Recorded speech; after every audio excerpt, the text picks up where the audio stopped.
अस्सलाम वालेकुम, मैं हूँ आपकी होस्ट सना कुक्स ऑफिशियल से आपको वेलकम कहती हूँ। आज मैं आपके लिए बहुत ही ज़बरदस्त रेसिपी लेके आई हूँ। आलू बैंगन का भरता, दही वाले बैंगन, ये तो आप खाते ही रहते हैं। ये रेसिपी उस रेसिपी से थोड़ी सी डिफरेंट है। मसाले वाले बैंगन और कीमे के साथ ये रेसिपी मैं बना रही हूँ। ये रेसिपी बहुत ही ईजी है बनाना और घर में पड़े सारे इंग्रेडिएंट्स से ये ईजीली रेडी हो जाती है। अगर आपको मेरी रेसिपी पसंद आती है तो आपने मुझे मैसेजेस में लाजमी बताना है और मुझे फॉलो करना आपने नहीं भूलना। इसी के साथ अपनी रेसिपी को मैं स्टार्ट करती हूँ। इस रेसिपी को बनाने के लिए मैंने ये बैंगन लिए हैं, तकरीबन आधा किलो हैं। तो मैंने हाफ टी स्पून नमक, half teaspoon crush chilli, half teaspoon red chilli, half teaspoon हल्दी, हाफ टी स्पून मैंने इसमें कुटा हुआ धनिया, हाफ टी स्पून जीरा और हाफ ही टी स्पून मैंने इसमें अजवाइन ऐड की है। बैंगन को तकरीबन इस तरह से मिडिल से काट लेना है। ये देखें, इस तरह से मैंने इसको काट लिया है। सारे मैं इस तरह से काट रही हूँ। तकरीबन 4 से 5 मैंने इसके हिस्से कर लिए हैं। आप ये बैंगन जब खाएंगे ना, आपको बहुत पसंद आएंगे। अमूमन ये होता है कि हमारे घरों में जब बैंगन पकते हैं तो स्पेशली बच्चे कहते हैं कि हमने नहीं खाने, लेकिन अगर वेजिटेबल को डिफरेंट तरीक़ों से बना के खाया जाए, ये बहुत ही अच्छे टेस्ट में होते हैं। ये रेसिपी भी वैसे ही है, इसको थोड़ा सा डिफरेंट करके बनाया है। अब जो ये सारे मसाले पड़े हुए हैं, इसमें मैं थोड़ा सा लेमन ऐड कर रही हूँ। तकरीबन हाफ लेमन है। इसका टेस्ट बहुत ही अच्छा आता है। अच्छी तरह से मिक्स कर लेना है। आप अपने टेस्ट के मुताबिक सारे मसाले ऐड कर सकते हैं। मैं माइल्ड रख रही हूँ तो इसलिए मैं इसको बहुत ही कम ऐड करूँगी। अब देखें, बैंगन में मैं इसको ऐड करूँगी। को अच्छी तरह से मिक्स कर लेना है, ऐड कर लेना है। आप हाथों से भी इसको ऐड कर सकते हैं और ज़्यादा अच्छे ऐड होते हैं। अगर मसाले आप हाथों से लगाएंगे तो ज़्यादा अच्छे लगेंगे। मैं इसको चम्मच से लगा रही हूँ। कोशिश करें कि पूरे जो बैंगन है ना, उसमें अच्छी तरह से ये मसाला लग जाए। ये देखें, एक बैंगन रेडी हो चुका है, दूसरा लगा रही हूँ।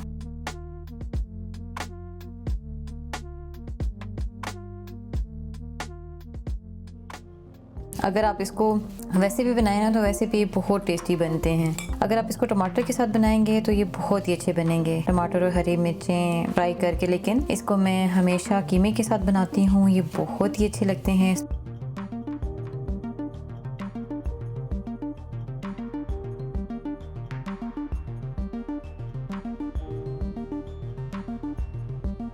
ये देखें, सारे बैंगन में मसाला लग चुका है अच्छी तरह से। तकरीबन 5 से 10 मिनट मैं इसको रखूंगी ताकि मसाला बैंगन के अंदर अच्छी तरह से जा सके और ये टेस्टफुल हो सके। अब एक पैन में तकरीबन आधा कप ऑयल ले लेना है। ये देखें, इतना ऑयल लेना है। फ्लेम बहुत ही इसका लो रखना है। ऑयल गर्म हो चुका है। अब मैं फ्राई करूँगी। इसको हम शैलो फ्राई करेंगे। को हमें तकरीबन आधा कुक कर लेना है इसमें।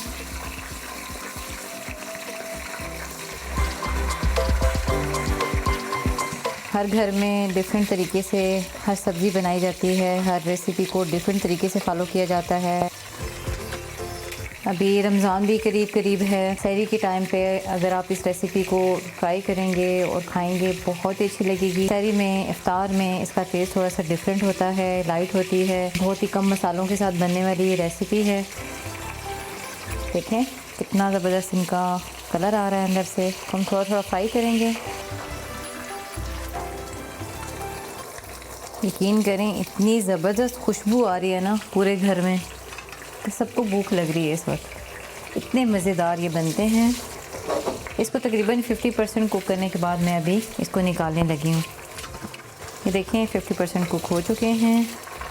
अब मैं इसको निकाल रही हूँ। इसको ज़्यादा कुक नहीं करना, वैसे निकाल लेना है। ये रेसिपी है। अभी जो ऑयल है इसी के अंदर हम बाकी की कुकिंग करेंगे। तकरीबन 1.5 टेबल स्पून में इसमें लहसुन, अदरक और सब्ज़ मिर्चों का पेस्ट ऐड कर रही हूँ।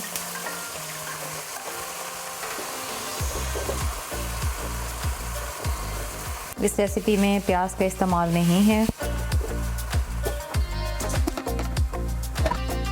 थोड़ा फ्राई होने के बाद तकरीबन मैंने ये आधा किलो से थोड़ा सा कम कीमा है वो इसमें मैं ऐड कर रही हूँ।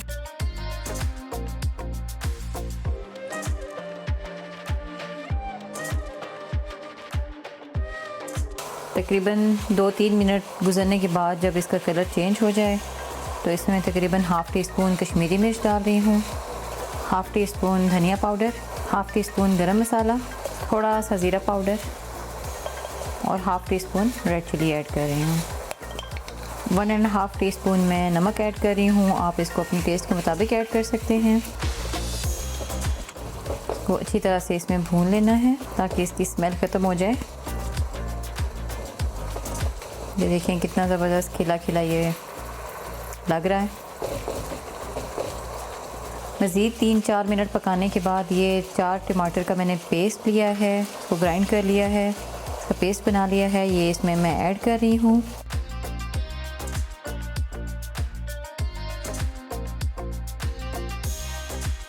टमाटरों का पेस्ट ऐड करने के बाद तकरीबन 15 से 20 मिनट हल्की आंच पे मैं इसको पकाने के लिए रख दूँगी, जब तक ये टमाटर ड्राई नहीं हो जाते और इसका घी निकल नहीं आता। घी निकलने के बाद इसको अच्छी तरह से भून लूँगी। इसकी फ्लेम मैंने बहुत लो कर दी है। अब मैं इसको रख रही हूँ तकरीबन 15 से 20 मिनट के लिए बहुत ही लो फ्लेम पे। तकरीबन 15 मिनट गुजर चुके हैं। चेक करते हैं क्या 5 से 10 मिनट मैं इसको और मज़ीद रखूँगी ताकि इसके अंदर जो ये टमाटो का पेस्ट है ये अच्छी तरह से ड्राई हो जाए और इसका घी अच्छी तरह से बाहर निकल आए। तकरीबन मज़ीद 10 मिनट गुजरने के बाद ये देखें कितना ज़बरदस्त इसका कलर आया है, बहुत ही ज़बरदस्त ये लग रहा है। यकीन करें इतनी अच्छी खुशबू आ रही है ना।